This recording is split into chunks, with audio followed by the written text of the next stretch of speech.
Politics has dominated most of the year 2021 in Germany. The coronavirus pandemic took a backseat as a topic during the general election campaign. By early summer, there was enough vaccine available for all Germans to get their shots. But up to now, a third of the population has refused to get vaccinated. The country has never reached herd immunity and was ill-prepared for the winter. Welcome to our COVID-19 special. I'm Monica Jones. Good to have you with us. And this week, we focus on Germany's pandemic response, which started strong and then strangely turned lax despite rising case numbers. Now, the country is in the grip of its fourth wave. One of the hardest hit states is Bavaria, where the traditional Christmas cheer now has to take a backseat. The day began with them decking their stalls with lights and gifts. Traders at the Munich Christmas market had high hopes for the season ahead. We're ready for the guests and happy if someone comes. But by lunchtime, it was off.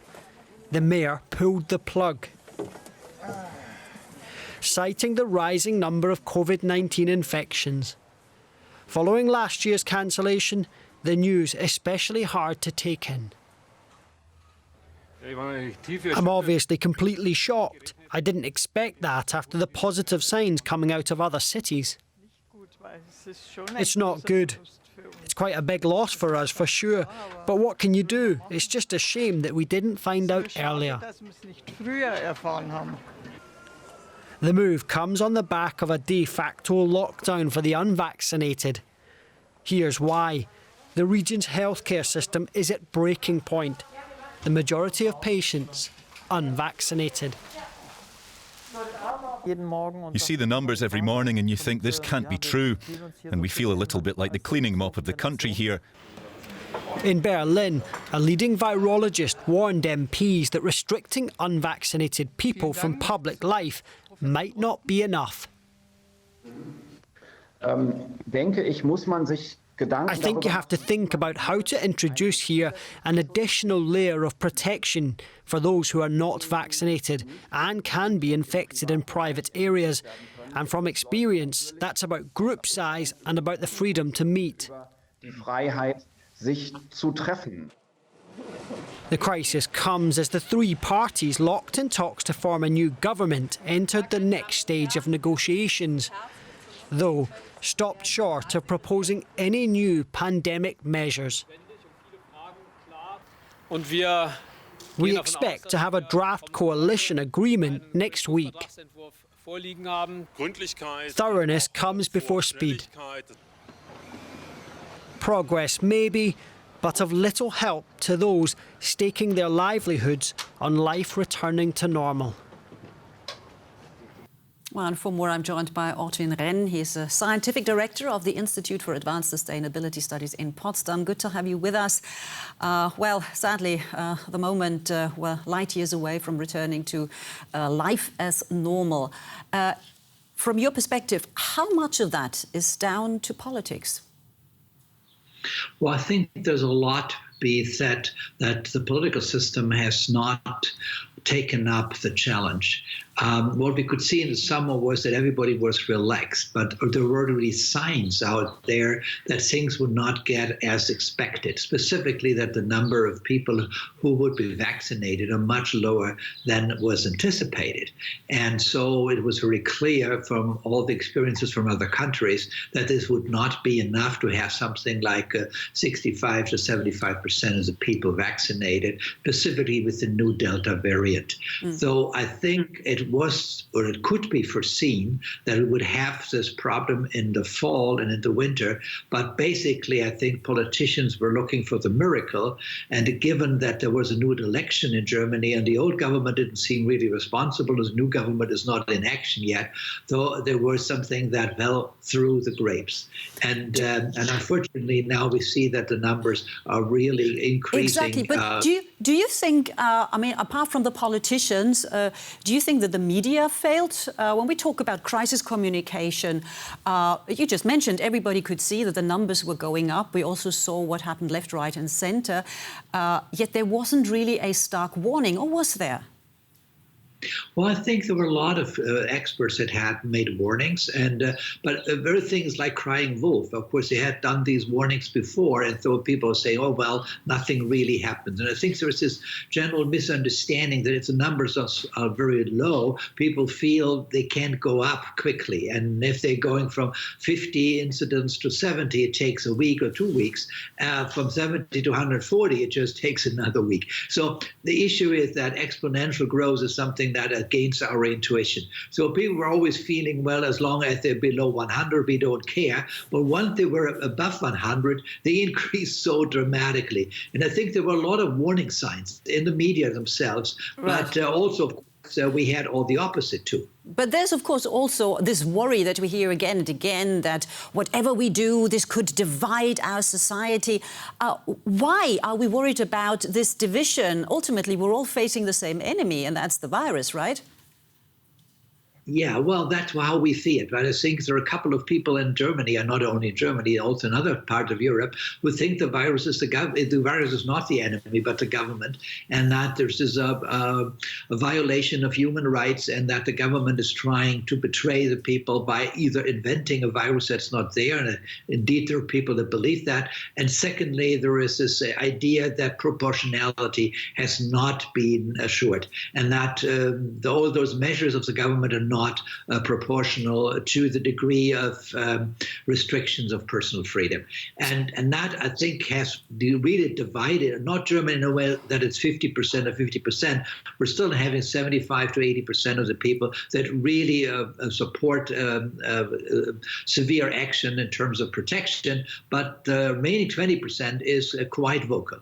Right. I mean, as an expert for disaster research, when I listen to you now, I mean, obviously the pandemic is the big crisis humanity faces right now, but another is climate change.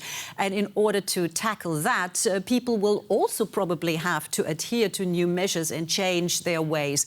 What chances do we actually have of being successful here when we can't even pull together in the fight against the pandemic? Yeah, you're absolutely right. I mean, that gives you a more pessimistic outlook for people's behavioral changes. The problem with climate change is that if you do something good, it will take decades before you really notice it. And so that's something which is against trial and error methods in terms of learning. We try something, then we want to have immediate gratification.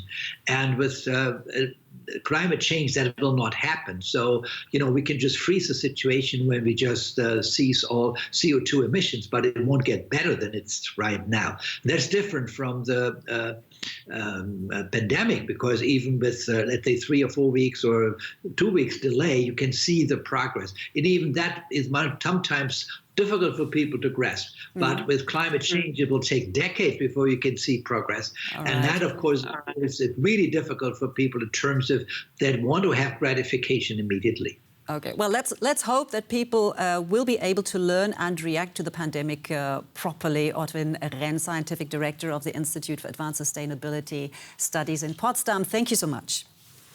Yeah, you're very welcome.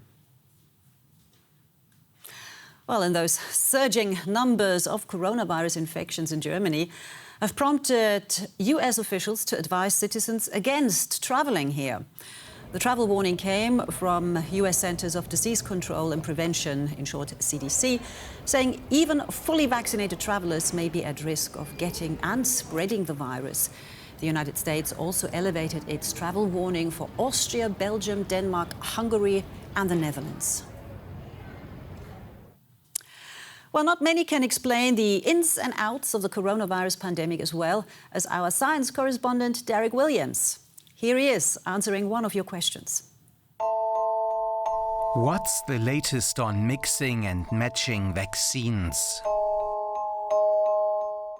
Back at the beginning of the global vaccine drive, healthcare authorities were justifiably wary of mixing and matching different brands of vaccines and different platforms, known in scientific circles as heterologous prime boost immunization. The method has proven effective in vaccinating for many other diseases. But of course, COVID clinical trials didn't look at mix and match strategies, but only results from giving 1 or 2 doses of the same brand. Necessity is the mother of invention, however, and circumstances have since driven many people to seek different doses of different brands, whether because healthcare authorities recommended it or because supplies of the first shot that they got were limited. One colleague of mine who just got a booster shot actually received 3 different brands of vaccines, all told. There are way too many different possible combinations of vaccines for me to go into the details of what we're discovering about when you pair what with what. But there are a couple of general things that I can say that observations so far at least bear out. First and foremost is that although millions of people have now mixed and matched approved vaccines, I couldn't find any reports or studies claiming that doing so has caused anyone any verifiable harm, which brings me to the second point, which is that in some combinations at least, the mix and match approach actually seems to be strengthening the immune response, just as many experts expected. Because evidence for many combinations is still somewhat scanty, though, regulations surrounding the issue are really still in flux. So before just deciding to switch brands between shots, talk to a healthcare professional about the options that they would suggest and why they would suggest them. And that's all for this edition of COVID-19. Thank you so much.